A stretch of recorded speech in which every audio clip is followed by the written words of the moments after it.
weiß Bescheid. Intendo.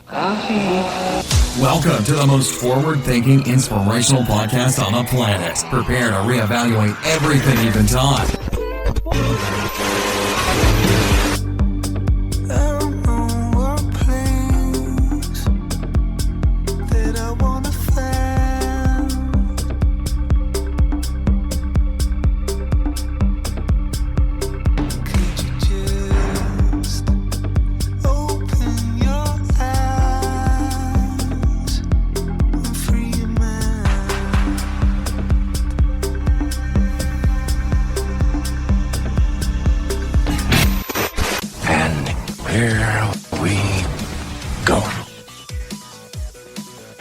Ladies and gentlemen, welcome back to the Mental Mastery Alliance podcast. Today we have with us a pretty exciting guest. Somebody I've wanted to talk to for a while. This has been about a week or so in the making, but longer in truth, because I've been hunting down somebody that has a lot of information and knowledge on these topics today. And this fella, this highly intelligent individual, has come to me through a friend who just, how the world works. You get connected with people and things end up working out. And I'm really excited to talk about this. Today's topics, for those of you, and I know some of you have been looking for these guys as well, some of these topics, some answers on this. This isn't all the answers. This is just something definitely for you guys to get started with and to work into, but we're going to go over a lot of stuff. The topics again today are natural law, international law, maritime law, strawman, oceanic law, and not quite Freeman, as I was told a little bit earlier from our current guest, Corey Ray. Welcome to the show, man. Thanks for having me, Adam. I'm excited to be here, excited to be able to impart some more knowledge on other men and women and create some changes, some solutions moving forward. Yeah, absolutely. And ladies and gentlemen, he is outside right now. But I think the connection's good. So if there's any issues, note that I'll try to do the best I can to fix them in post. But if anything squeaks by, you're listening to the final copy right now, and hopefully it'll be good. I do apologize again for an episode, a couple episodes back, where I could not perfect her audio, but that won't happen again. So Corey, we have you listed here, and you have addressed yourself to us as Corey Ray. But what is Corey Ray? So when you actually, everything comes down to language. And so grammar plays a role in that as well. When you're referring to man or woman as a fact, you actually want to put full colon. So for myself, it would be full colon Corey hyphen Ray, full stop. And so by putting the full colon in there and connecting the two words, it makes it factual. And this goes back to language that was actually done by full colon David hyphen Wynn, full colon Miller. And so this language is called correct sentence structure, parse syntax grammar. And it's a performance, it's a language performance. With that language, it's the only true language that's been quantified in a means that one word, one meaning. And the way it needs to be written is one meaning, one sentence. And because our language has been so perverted, so to speak, over the generations, it's controversial within itself. The fact that you have multiple meanings for one word creates the opportunity for confusion. So back to international law, maritime law, it functions under the fact that you don't want vessels to collide. Right, whether it's on the ocean or wherever else.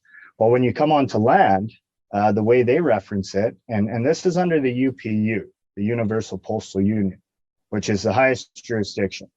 And this is actually why I started to look into these different levels of jurisdiction, was because I was seeking this knowledge myself. I had issues with legal systems, family court, actually, which helped me to deep dive into this knowledge base. And interesting enough, when I did find full colon David hyphen Wynn, he actually did the same thing.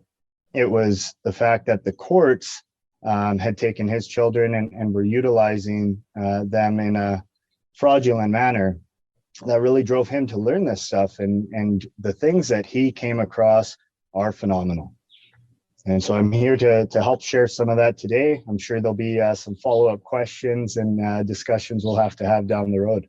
Absolutely. These types of things always end up in, multiple episodes and multiple, comments and questions that come in from the audience, because, a lot of the stuff, it sounds kind of wishy-washy at the beginning, but, it starts to apply things. I know, when dealing with the police, for example, when dealing with any authority, there are things with regards to, how to say or state certain things to not discredit, but to announce to whoever's messing with you or whoever's, in your current space, that you don't acknowledge their authority over you. And so for the audience, what do you think, or what do you, where would you go, or how would you start to tell somebody that everything is a contract? How would you start to tell someone that the police, yes, sure, they're police, they're doing their quote unquote job, they're this, they're that, but how would you go into, like, what would you begin with when you're saying to somebody who wouldn't know any of this, how to address a police traffic stop, for example? Well, everything comes down to public safety when you're working within the public realm. Mm-hmm. And that, again, is, to protect each other. One of the universal laws is, you don't cause harm. So whatever you're doing, whether it's in your private capacity, the public capacity, the foundational rule is you're not causing harm while you're doing it. Mm-hmm. What's happened is there were systems that were put in place, near perfect systems that were put there for a benefit. Okay. And so what happened is some very greedy and selfish individuals came along and figured out how they could manipulate these systems, become the middleman, and essentially, like a parasite, feed off of your commercial energy and sweat equity. Mm-hmm. So the best thing men and women can do is really to learn the context in which their lives are actually functioning under. We referenced the language there before. Well, the language is important because most men and women, without realizing it, through osmosis of their, learning through public school systems or whatever else, are actually speaking like corporate entities. Right. So a lot of the language, look at, and to reference it, I mentioned to people, if it looks like a duck, it acts like a duck, it quacks like a duck, it must be a duck. Well, they use that same kind of reference, to men and women who they've converted into corporate entities. It speaks like a corporate entity. It acts like a corporate entity on documents, on paper. It's a corporate entity. It's going to fall under that corporate jurisdiction. And if you look into what those corporate jurisdictions are and rules, laws, regulations, they're fierce. There's a lot of, corporate cannibalism, for one, mm-hmm. is something that is legal. And so this is where the confusion between lawful and legal come into play. Well, legal is another corporate instrument. It's the legalities for that jurisdiction. How you present yourself as a man or woman, not just on paper, but in general, really is an identifying factor on those who are kind of stuck in the program and those who have kind of started to realize that there's more to what's going on. And they're seeking solutions. That's the one thing that I'm always finding, especially in these groups, is people want to know what's going on and what happened. And not only that, how do we start moving out of this? Right. Yeah, we got the sirens going on in the background as we're talking about the authorities in a sense. And there, I love the irony, nothing happens by accident type of thing. But this. I'm so curious as to sort of how you had mentioned in our pre-conversation that you don't want to be Freeman. You want to be able to navigate through, because I've often referred to this strategy as Freeman, but you had said that that's not necessarily the best thing. So what's your take on that? Well, we're natural men and women, and so a free man or a free woman really means without contract, right? So if you're a free man, you're a man that has no contract whatsoever. Most of us, one way or another, are in contract with some entity or man or woman. So to be to be free of contract isn't necessarily serving either. So it really is, and we're in a transition right now, even on a global scale, where people are waking up and realizing this, and they're getting out of the corporate jurisdiction, and people are starting to claim their natural rights under natural law and create cooperatives, right? So a cooperative is very different than a corporation. Right. A cooperative is how men and women will contract amongst each other, and the government has no standing within a cooperative. So it's a level of self-governance that we can create with each other. Again, to be free of all contract means that you're also free of that community or connections, right? We are we're meant to be in tribes. We're meant to work together as a cooperative function. And so you can see through society and over time how there's been a real push on the breakdown of the family unit and our communities in general. Right. For instance, children are now sent off to daycares and schools at a very young age. The old are sent to elderly care and old folks home, and each member of the family usually has to go off to work somewhere just to kind of make ends meet. Mm-hmm. So we've been really compartmentalized in that sense, and it's breaking down our tactile connection, right? Tactile touch, it's communication, right?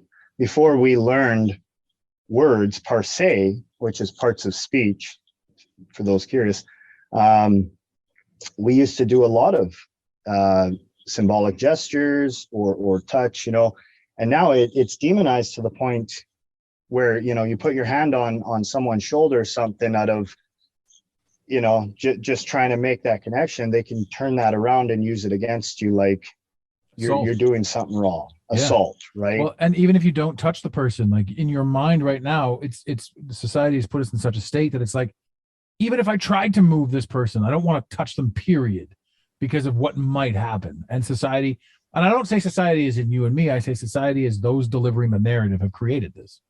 Yes, the certain constructs that are there, and really the only purpose they serve is to implement levels of control. Mm-hmm. The levels of control that I've referred to a lot on the show are people often look at finance. They think, a lot of it comes down to the dollar and all that sort of stuff. I'm a firm believer that those that created the control systems also created the dollar. So it doesn't really, the buck doesn't stop here. In other words, the dollar itself is just another layer of their manipulation. They don't need it. We need it to bow to it and to distract us from who we truly and really are. If we're hunting down money, like you said, the kids go to daycare, the parents go to work, and the elderly go to the home, none of us are focusing on what we can contribute, who we are, what we're doing. All we're trying to do is make money. And that's, to me, that's one of the biggest scams going right now. Well, and if you look at what money is in essence, it's a tool, right? We use different currencies for commerce, and it was a tool designed for exchange, right? It was a means that we could all be on kind of the same plane. The problem with nowadays currencies or money is most of them's fiat.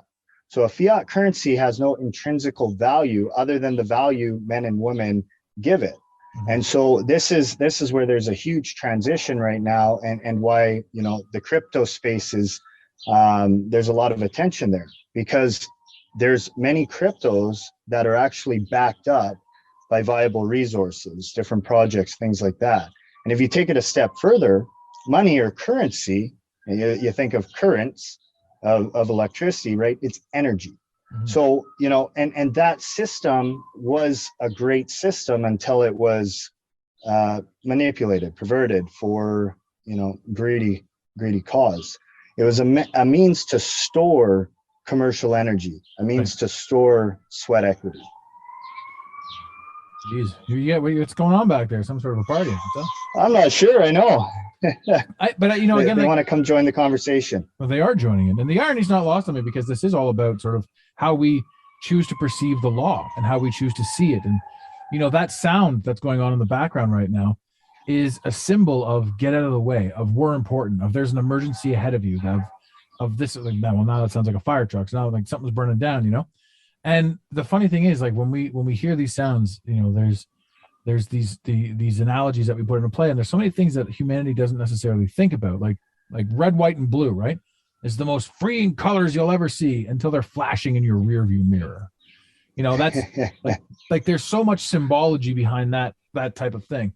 And the same with the police systems, right? The police are out doing their thing, and you've got, you could say anything to anyone about what the police are up to, but there's never been a song that said fuck the fire department, right? It's always fuck the police, because and people will say, well, there's some corrupt cops and there's some non-corrupt cops, but the truth is the entire system is corrupt, as best we can put it into play, because you either are corrupt and doing corrupt things, or you're aware of corrupt cops and doing nothing. And that's not just cops, that's literally the world in which we live in. Like you're either, if you're aware of it and doing change, you and I are creating change and doing our best to create change. That's one thing. But being aware of something and doing nothing, these are things that obviously make you and perpetuate you as part of the system. And that's a huge thing, because it's this law that you're speaking of. It is fully immersed in everything. Like we grew up in it. It's like telling a fish that they're in water. They're like, what are you talking about? That they don't understand. Like that reminds me of the joke there. The old fish swims by the two young fish, and he says, how's the water today, boys? And the two young fish are like, what are you talking about? Right? It only becomes a moment in time where you realize that you're in the water, which is where we are right now, which is why people can't even understand it or see it or defend that, our whole system is completely all around us. Like the Matrix, Neo said, the Matrix is all around you. It's everywhere. It's all encompassing. I don't know what's going on again, with these guys in the background, but like it's taking them forever to get there. Like we've been hearing this siren pretty much the whole episode. I think it's been about five trucks have gone by now, so there's something's going on. Yeah, for sure. I usually hear them around here, but not this intensely. Yeah, well, they want to be on the show. So, ladies and gentlemen, the fine fire department of the town that you're in, welcome to the show. And we just did a quick edit right there to let the fire trucks go and do their thing, because they were getting out of control.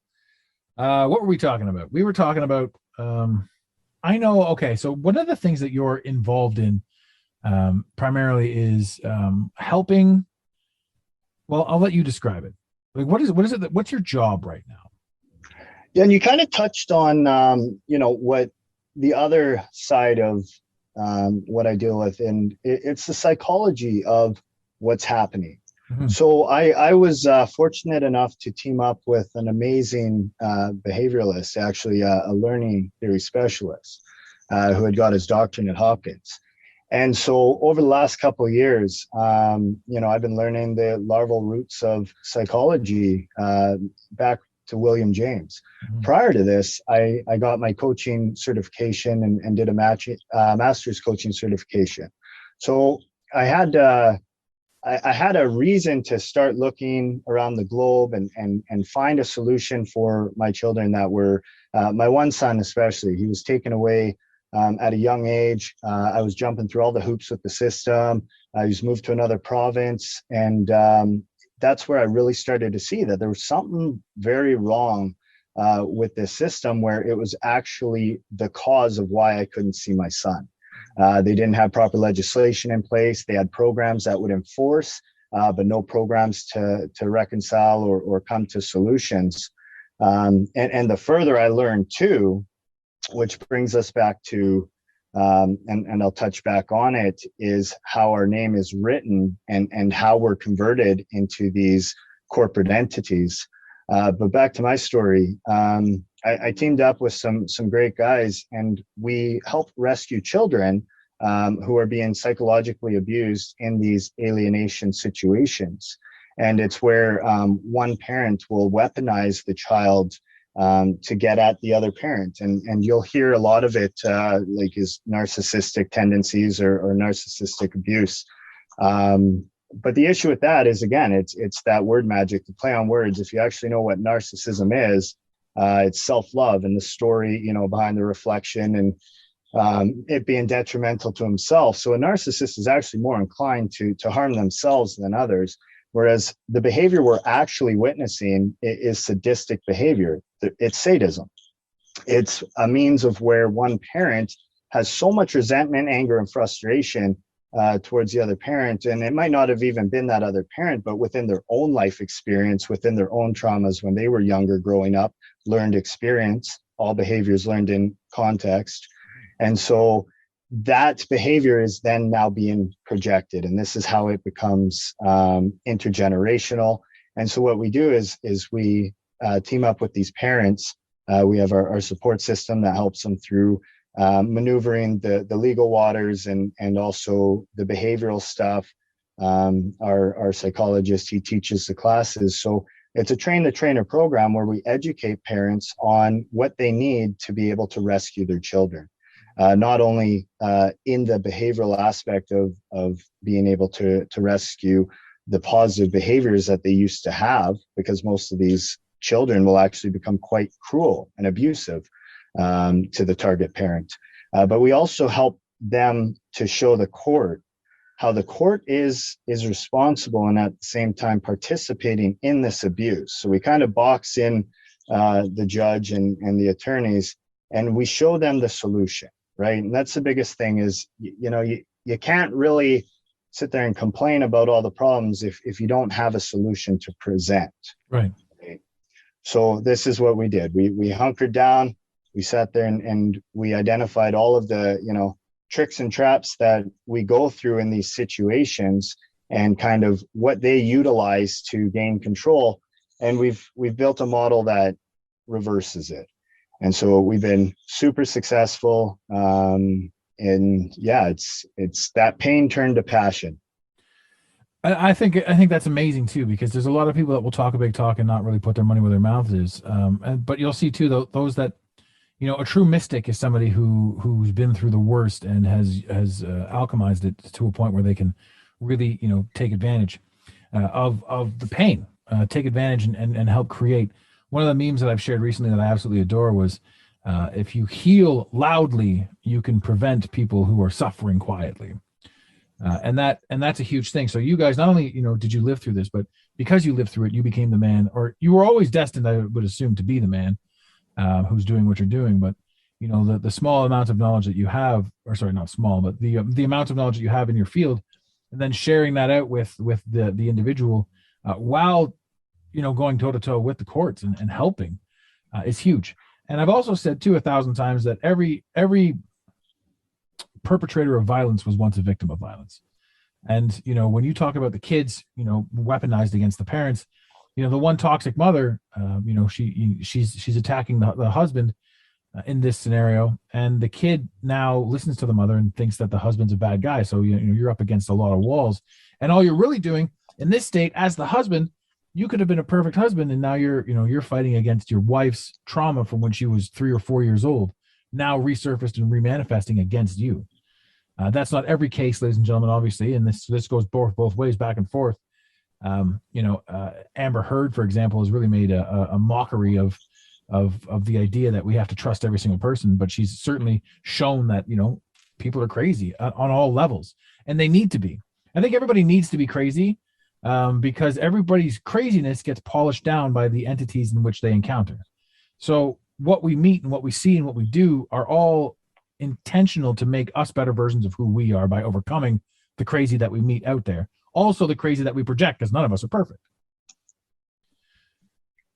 A bit of a tangent right there. So I go on those. We will, ladies and gentlemen, too, we're going to drop, if you're in the situation that Corey's talking about, we're going to drop the links to his work at the end of it's going to be in the show notes, and we're going to drop you back to that at the end of the show as well, so that you can reach out, you can ask questions, and you can get help. If you're in a family battle, a legal battle, all that sort of stuff, there's answers out there for you, for definitely if you need to look into these things. But let's have a little bit of fun with this. With regards to language, what do you know? What are some neat tricks that you learned? Just some little one-offs or some little fun things that are like, I never would have, what are some of those little fun things that you picked up along the way? Well, for one of the things, you actually mentioned one of the words, suffering. So to suffer actually means to be in that state out of consent. So you never want to go into a court and tell them that, you know, you've suffered from this, because you're actually consenting to it, and there's nothing they're going to do. Mm-hmm. It's really learning the language, learning how these word plays happen, the word magic. Right. A lot of it's based in Latin, you know, Old Hebrew. So it's knowing the root of, and I'm finding this in a lot. Like, there's a lot of misinformation and a lot of paths that society and the public eye went down that I found to be very fictitious. There's a lot of fictitious conveyance of language. Mm-hmm. And this is what Miller helped to solve with his language that was created. This was back in 1999. So the US went through their third bankruptcy. And so 2000 was the year of Jubilee. Well, there was supposed to be a level of freedom that was going to happen amongst men and women. And what happened right around that time? Y2K. Well, and then 9/11, right? Yeah. So there was a lot of disrupt. He managed to successfully get the flag acknowledged as the correct sentence structure, parsing, syntax, grammar flag. And with that, it gave men and women the ability to create their freedom, right? So, and why I say that is, again, on paper, you're not living. There's no documents. Like, all the documents that we've been brought up to utilize are corporate instruments. Mm-hmm. And so it really, and this brings us back to the money and that aspect of it, is these are all tools, okay? So a tool can be used for a positive purpose, or it can be used for negative purpose. It all depends on the wielder of that tool, right? The carpenter can do beautiful work with his tools. Somebody, you know, who doesn't possess those skills but picks up a hammer and goes to attack somebody, well, they've just converted that tool into a weapon. Mm-hmm. So our volition in how we behave, in how we conduct ourselves as men and women, play a very strong role in that as well. Right now, we're all under trust. We're under trust because we're not deemed competent to be able to handle our own affairs. So that's part of the starting point in when you want to become, you know, free and utilize those natural laws. You need to be able to claim that. And so part of doing that is claiming your identity through a live life claim. When we set up our birth certificates, which brings us back to Strawman, right? So the birth certificate was actually designed to set up a near duplicate version of you, and that's why it's not actually you. It's the simulation of you, but it was designed for commerce, right? And so monies were put into this account for you to provide for your growth and through your lifetime. Well, these systems were then hijacked. Middlemen decided to come in and do a bait and switch, where they'll get you to be the security. They'll use you as a security, access your securities, use them for their own purpose, and within their system, they create another near duplicate of you. And if you look at all the letters coming through your letterbox, you'll notice that they'll be all capitalized. So that all capitalization is their, for one, where do you find all capitals? Titles. Usually on a tombstone, right? So if you have, if you're looking at your documents, and you can see a lot of them are all based in full capitalization, and that's because they've actually got claim of that format of your name. That's not your true birth name. Mm-hmm. It's been modified. So what they do is so if you've got multiple letters coming through, when you go to your letterbox and you get the mail, take a look at how your name is written on the document. Mm-hmm. Now, usually it's going to be all capitalization. You know, you find capital letters on a gravestone. It's a dead entity. So they're using a non-de-geared name. So it's not you, but it's like you. And so they trick you into contracting with that entity and take accountability for it. So they've created a bait and switch. They've sat there and you were the accreditor. They're the debtor. They're the service provider.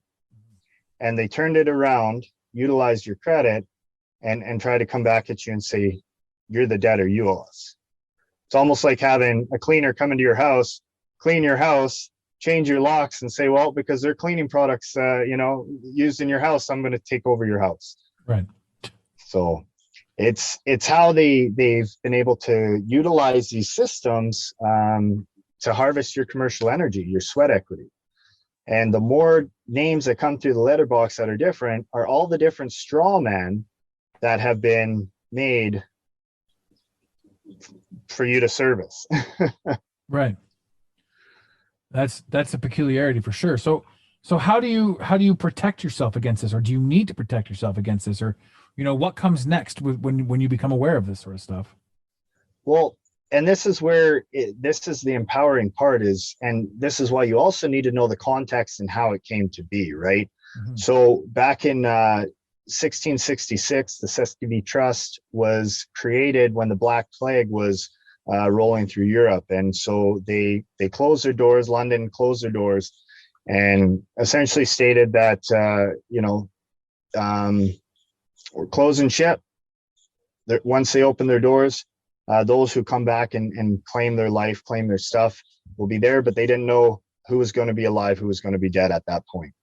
And so if you didn't make any claim to your life within 7 years, you were considered dead and lost at sea. Well, these laws or these legalities have been carrying over. And so when you are born, you're birthed, right?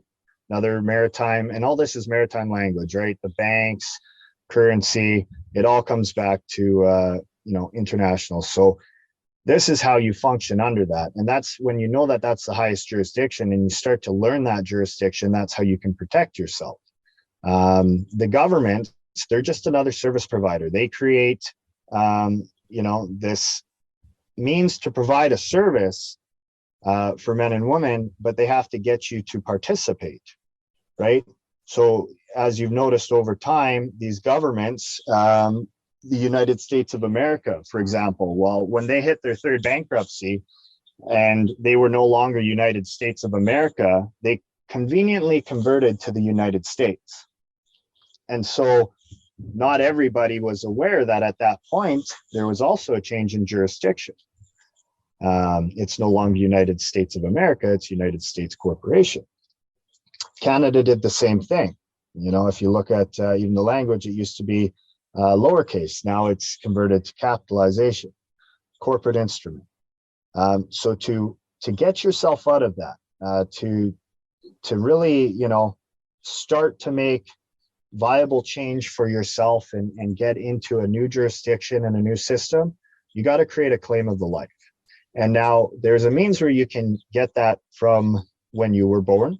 And that's your live birth certificate. It shows whether you're a live birth or a stillbirth, right? That acknowledges on paper that you're a living man or woman, right? And this is where it comes back to the duck.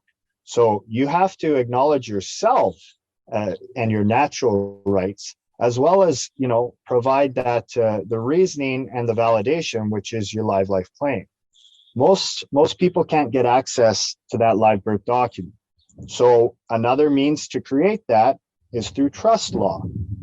Trust is 3. Okay. So contract is 2, trust is 3. And so what you can do is by bringing 3 people together and being your own witnesses and your own endorsing each other, you now can create a trust document. Okay. The other thing is, and so there's a bit to this document. You got to learn how to properly create documents now, being a man versus a corporate entity. So you look at most documents, at the bottom of the document, what's it ask for? Signature. Right? Well, what's a signature? A signature. Exactly. And it's done in cursive language, right? The language of the dead, necromancy. So when you look at cursive, or when you look at the signature, sorry, it's a simulation of your being, right? So anything SI is simulation. So it's not actually you. Again, the means was for commerce, or for to operate within that realm of the world. So men and women, we utilize autographs. An autograph is autonomous graph of your body. Well, what would be used as an autograph? Signature. Thumbprint, right? That's your creator's seal. So that thumbprint is unique to yourself. Yeah. And so we can talk further on this on another show, and kind of go through, format of documents and how to correctly put one together, how to properly endorse it, a little deeper on the actual language. But some places to go if you're looking to enhance your knowledge on this is a website called mkchristopher.com. So that's ;Mark -Keyshawn :Christopher. He is a plenipotentiary judge and federal postal court judge who took over after Miller. Miller had passed on there, and he had put in trust his life's work to carry on. And so plenipotentiary judges through the UPU are there to educate the people. And there's supposed to be a plenipotentiary judge in every country. This is how bad and how much that they've sat there and uneducated men and women that they don't even know the resources available to them. Right. And if you talk about them, you're crazy. If you Right. talk about the things that are going to set you free, you're the crazy one. Well, and that's just it, the bird in the cage. There's so much in here. Like you mentioned signature. I mean, there's so many security purpose questions or whatever on your cell phone now that are all biometric thumbprint to get into. And I have a feeling, based on what you're saying, that that's not by accident. You're signing your life away to use these things, and you use your thumbprint to agree to it. Well, and what else do they have whenever you sign up for an application or something in that nature is they always have terms and conditions. Agree to our terms and conditions. Mm-hmm. Well, where did you get the opportunity to put in your own terms and conditions? Nowhere. Right? So what does that make it? Not to mention the terms and conditions can be changed whenever the hell the entity wants to change them. Right? That's in their terms and conditions. Yeah. But again, that's a unilateral contract, right? So you can't have contract with one party. Right. Contract must be two. And so this is where, the fraud continues. And it's no different if it's knowing how to call out these organizations. It's knowing your jurisdiction and how to operate within it. Know thy enemy. That was the other part. That's why I deep delve into this, because I wanted to know what was going on. I was tired of wasting time. Yeah. I remember, and my energy. Yeah, well, that's it, right? You're giving it away. You're freely giving it away, and these people are taking it. I remember having a conversation with the other individual, and he was talking about when you're standing in court, and the judge says, "Do you understand the charges as they've been brought against you?" There are verbiages in there, and you can say things like, "No, I don't stand underneath this, and furthermore, I demand you recuse yourself." And the judge typically, as goes the story, the judge will leave. He's trying to use wordplay to get you to consent, right? Yeah. Do you understand? Do you stand under? Are you consenting to these terms? Yeah. Right. And it's as simple as, not consenting. Yeah.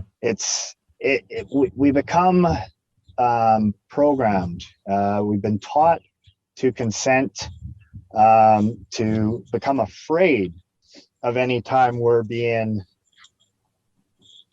bullied. Yeah. Or even having to most people don't know how to pen their own letters anymore. Yeah. Most people don't know the main components of what a contract is. Nobody does. Really. There's very, So very few people. What's the most common contract that's out there? A handshake? or a death pledge, or in other words, a mortgage. Yeah. Mortgage. Right? How many people have mortgages? Well, a lot of people have mortgages and they were kind of tricked into getting them because you're paying until you die for the most part on these things. Well, you're not mortgaging the land, because to have a mortgage, you have to already be in possession of the land. So what are you mortgaging? I don't know.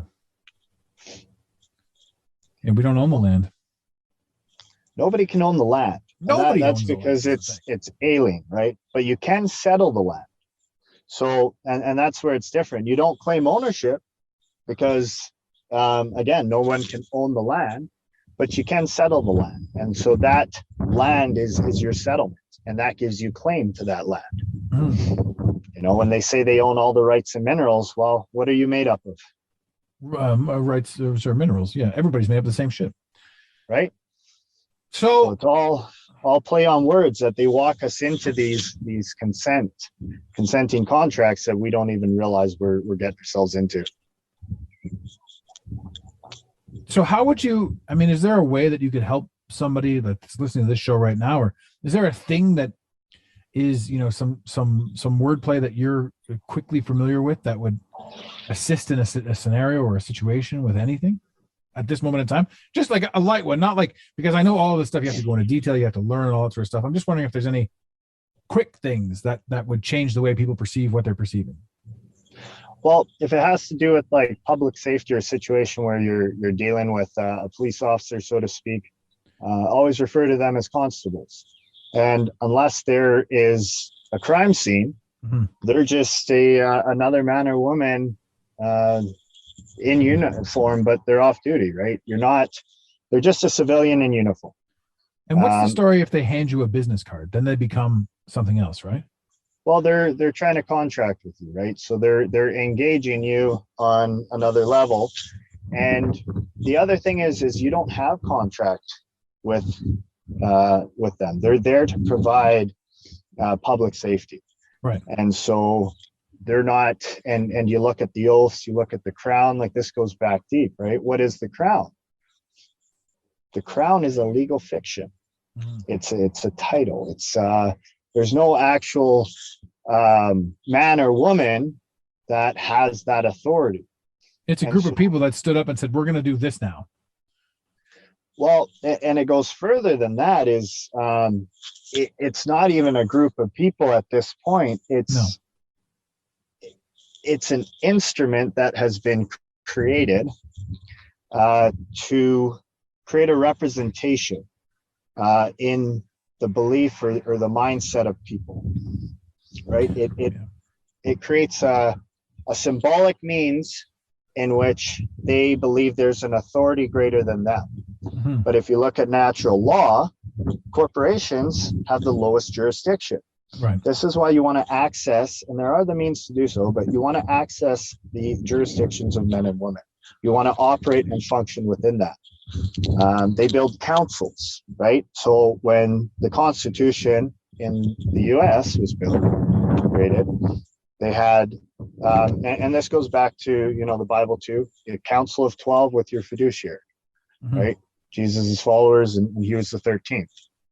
So there's means to do this. And again, this is where we need to start coming together as men and women who are trying to create these changes and really put pen to paper, create our own cooperatives, create our own councils, and so I do have a bit of a template on what kind of areas that need to be addressed when you are building councils and coming together, because that's what governments have done.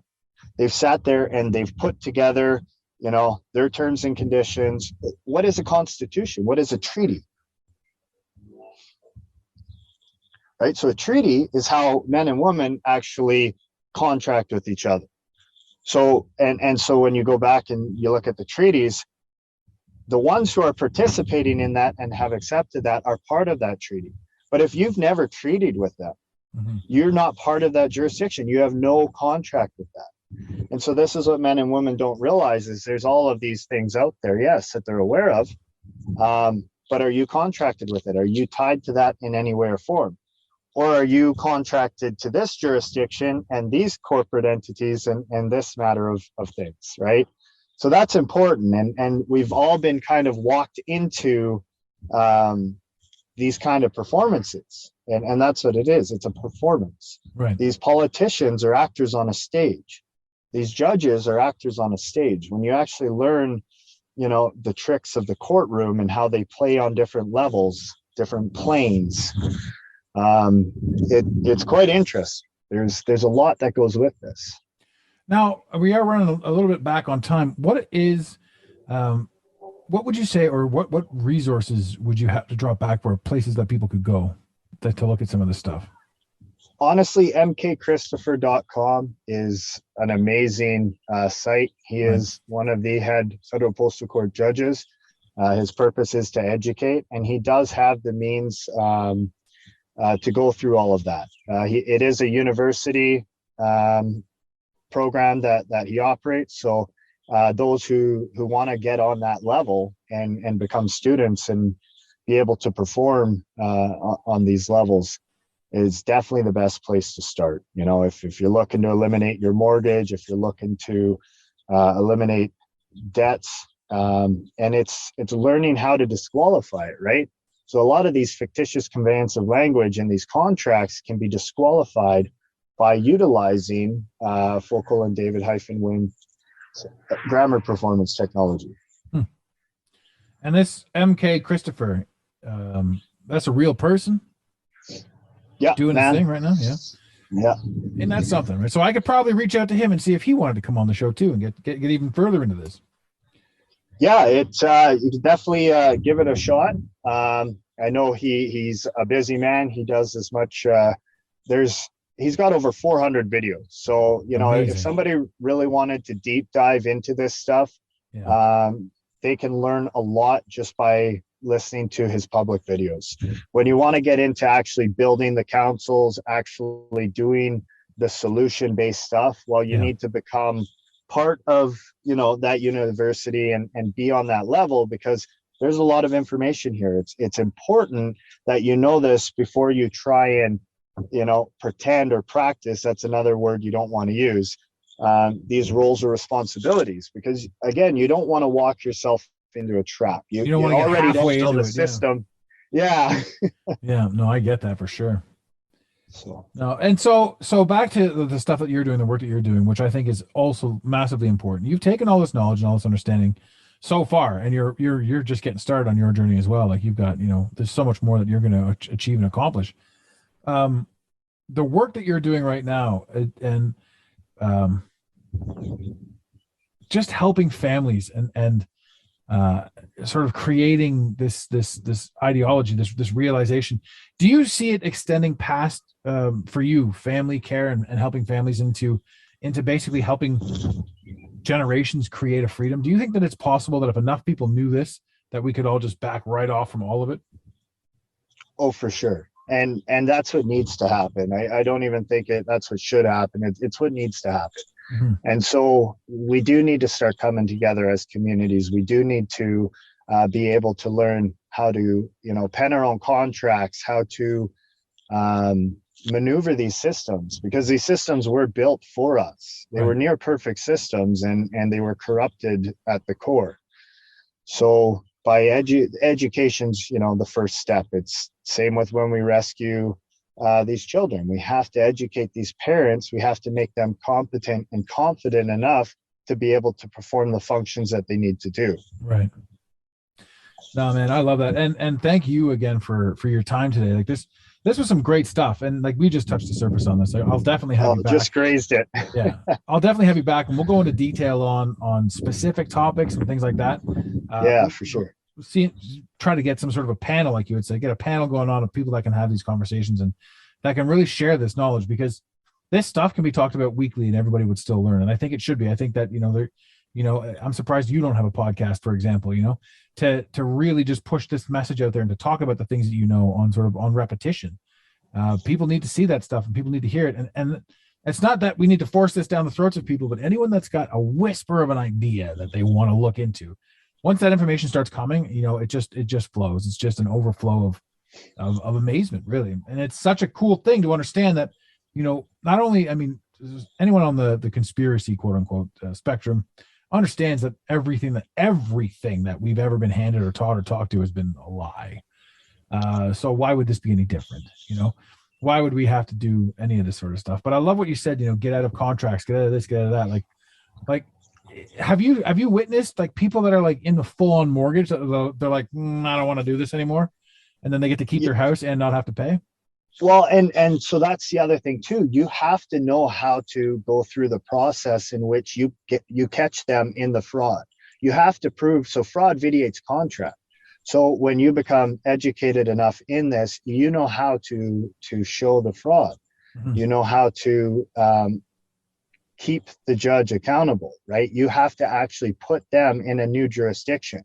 And so we can go over that a little more too on another conversation. My goal actually is to get my qualification within the federal postal court, become a plenipotentiary judge, and be able to utilize this avenue with helping rescue children, right? We'll have more opportunity because we won't need that middleman that's been corrupted. We'll have our own means to create our own courts, to create our own contracts, right?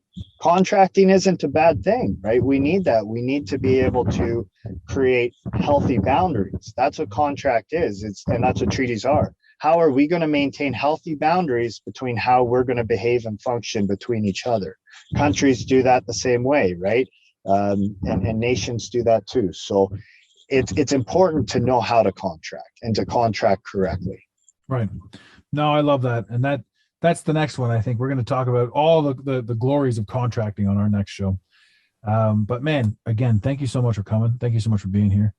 We're going to drop everybody back. Ladies and gentlemen, head over to hopeanddarkness.me and chat with Corey. I think you're over there. You can email. And if you want to email me directly, it's thesoulstribe@gmail.com. Perfect. I'll put that in the show liner notes as well. Ladies and gentlemen, if you have any questions for Corey, please do send him an email. He is helping everybody one call at a time. Again, man, thank you for your time today. I know you're busy. We're busy. We had a lot of fun. We met just over a week ago, and what you guys are doing over there, I can't applaud you enough. I'm really happy to have had you on the show.